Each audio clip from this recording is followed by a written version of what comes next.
chemo was no longer working. So they said that there'd be no more chemo after that. I remember the first encounter very vividly because we had gotten a call from the hospital that Elise was there and she was in pain.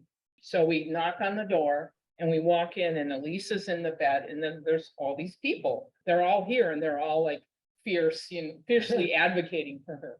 So we just sat down and we started talking and we just like immediately connected. Right.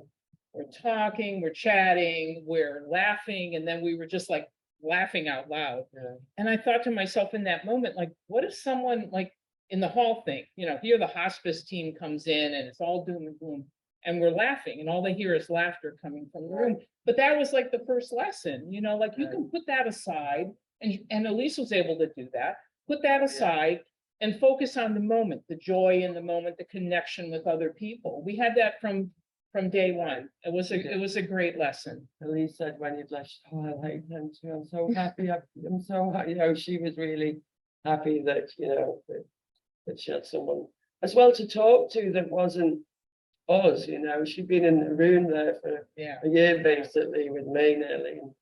And, somebody else that she could talk to about medical and emotional needs that wasn't family or even friends, People think that what we do is like, oh, we're giving up or, no, it's like whatever you want to do, whatever you want to accomplish in your life, we help make that happen. Elise decides that she wants to get married to a boyfriend as a make-a-wish. Well, that was a challenge. Elise couldn't walk anymore. She was in a wheelchair. So Make-A-Wish came and they put this together in like 3 days or something. It was amazing. The venue, the flowers, the reception, the dress, the ring. I met Elise and the family when they were getting ready, their hair and makeup and all that, and she was not feeling well at all. She was throwing up. So I'm on the phone talking to the doctor. I need new orders. I'm calling the pharmacy, deliver the drug, I need the drugs now, and so we got the medication. She was able to kind of break the vomiting cycle. We got her dressed a little bit and she got in the dress. And like you said, we disconnected. Elise didn't want the ugly PCA, on her. So we disconnected. She had the ceremony. And then we went in the basement of the Vinoy, right adjacent to where in the bathroom, adjacent to where the reception was going to be. And I hooked her back up, gave her a bunch of boluses and got her comfortable. And she went into the reception. And that's really where the magic happened. Oh, yeah. There was no pain. There was no cancer. There was only love in the room. The love that Elise had.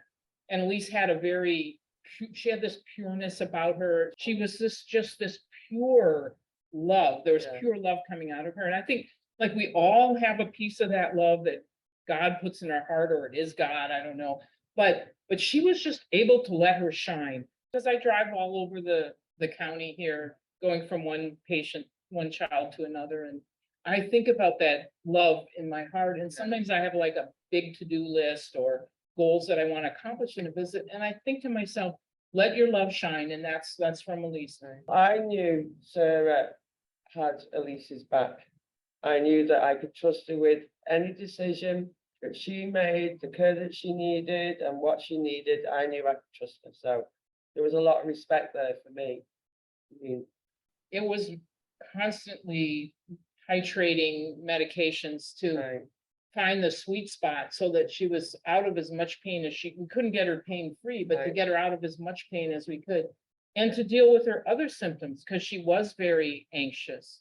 There was that strong. And for me, it was a matter of just stop talking and listen. Elise always tried to protect everybody else. Like we say, she's got such a good heart that I know there's some things that she couldn't speak to me about.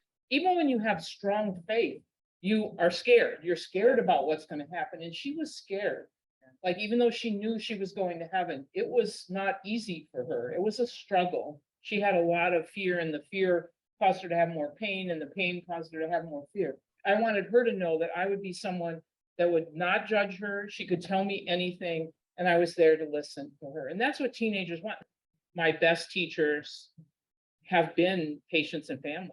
And when you do this work a long time, you realize there's only really 2 things that are important: to love and be loved, and to live a life of meaning. And she did that. I mean, I can't think of a better example of to love and be loved than Elise Hall.